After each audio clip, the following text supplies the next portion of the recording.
What happens when the sea falls in love with death? It is a dangerous romance, one that could threaten the very foundations of Olympus itself, and yet it was one that had been brewing for quite some time before anyone even realized what was happening. But when his daughter was born, all thoughts of romantic pursuits left his mind and he only had eyes for her. Poseidon has had many loves, both godly and mortal. She was his little shadow, always at his side, always watching him, always learning.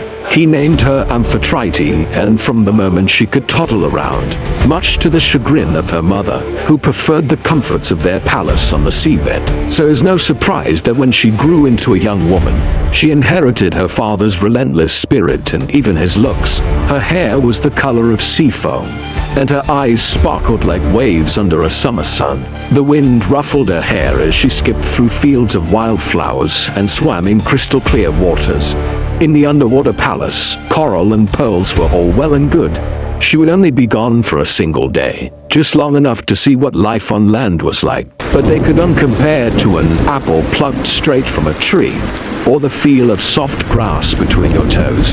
Though the memory of his unease lingers, hours had passed since his daughter had left and still she didn't return. Every day she spends with the mortals, she learns something new, whether it's baking bread, making clothes, or tending a garden. Soon, he's spending all his time there, leaving the sea kingdom to his wife and son. His daughter will not go to the land of the dead, especially not alone. He will go with her, but it was her spirit that truly made her a child of the sea. Wild and untamable, she longs for the world above, a world of meadows full of flowers and trees, heavy with fruit. Was it really so dark and gloomy, as the bards claimed? Or was it possible to find light in the darkness? She longs to see for herself, where according to legend, heroes and heroines went after their time on earth had come to an end. She spends all her time exploring the nearby forest, picking wildflowers, and weaving flower crowns. There, in the middle of a clearing, stands his daughter, but she's not alone. Beside her stands a young man, tall and handsome, with skin as dark as midnight and eyes like glowing embers. Sometimes she sits by the river and sings songs to the flowing water, and when Poseidon demands to know who he is, the young man doesn't bother to hide his face, but she isn't smiling or laughing like she usually does. Her expression is serious, almost sad. He steps forward and says, "I am Thanatos, son of Hades, god of the underworld, and I would like my brother Triton to be my best man at our wedding." Suddenly, he can't stand this uncertainty any longer. Perhaps his daughter has simply fallen in love with a bad boy, he thinks. After all, who wouldn't fall for a brooding god with a mysterious air about him? His daughter is in love with the god of death. "Don't worry, I'll make sure you have the most beautiful wedding ever." He bursts from the waves, dripping seawater and roaring with anger. No one has taken his daughter from him. No one dares. He visits her often, bringing news from the sea and gossip from the other gods. At the wedding, Triton stands proudly by his sister's side.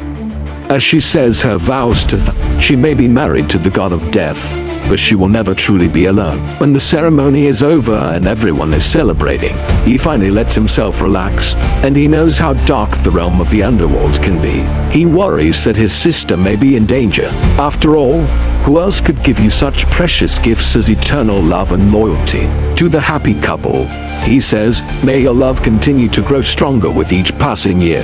One day she told her parents of her plans to visit the land of the living, and they reluctantly agreed. A wedding between the children of the sea and the underworld. It'll be an event to remember. He rushes outside and sees his daughter walking away from the house and deeper into the forest. Their love for each other is strong enough to overcome any obstacle, and that, Triton thinks, is all that matters. Even Poseidon, though he still looks a bit uneasy, manages a weak smile, and if she loves this child of Hades with all her heart, then he won't stand in their way.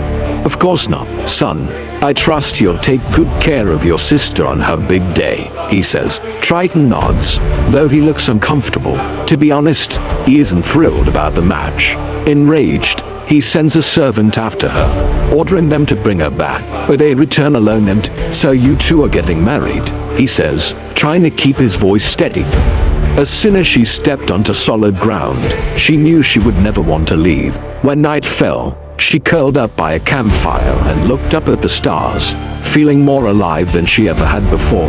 Though he can't help but worry about what she's doing.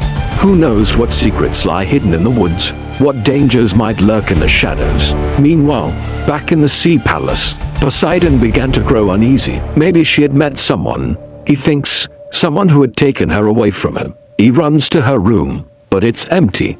Then he checks the windows. He rises from his throne and strides towards the surface, but then he sees her sitting by the fire, laughing with a group of people. Relieved, he relaxes and returns to his palace, as does the memory of how much he enjoyed being on land. Amphitrite, meanwhile, is having the time of her life, but most of all, she loves listening to stories about the realm of the dead. This place fascinated her, but when she tells her father of her plans, he forbids her from going. Once again, he finds himself enjoying the land of the living, this time with his daughter by his side. He builds her a beautiful house near his own and settles her in with a small army of servants. But his daughter is rarely home, and every evening she tells her father about everything she's seen and heard that day.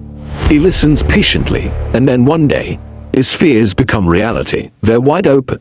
Poseidon grabs a trident and runs to the edge of the forest. He looks like a god. In fact, he is a god. Poseidon roars and raises his trident, and now Thanatos takes a step back, revealing the face of his companion. "It's father," she says softly. "I have something to tell you." She turns to Thanatos and takes his hand. Her father stares at her, unable to speak. The news hits him like a physical blow. Why? He looks at Thanatos, who stands beside her, radiating power and confidence. But when he looks back at his daughter, he sees not infatuation, but real love. He clears his throat and forces a smile onto his face. "Well, that's wonderful news." He turns to Triton. Hades may be his uncle, but he's also his only remaining family member besides his sister. Still, he loves her dearly, and if she is happy, then so is he. He squeezes her hand and says. She smiles at him, grateful for her brother's support. She knows he only wants the best for her, and she's right. He tries to ignore the uneasiness in his gut and focuses instead on the happy couple. After all, he thinks, smiling, his sister is now part of another powerful godly family. Hades will make sure of that. And besides, he adds with a wink, being married to the god of death isn't all that bad. Triton laughs and raises his glass. All around him, the other gods echo his sentiment. As for Amphitrite and Thanatos, they stand together, hand in hand, watching their friends and family celebrate their love. The future may be uncertain, but one thing is clear.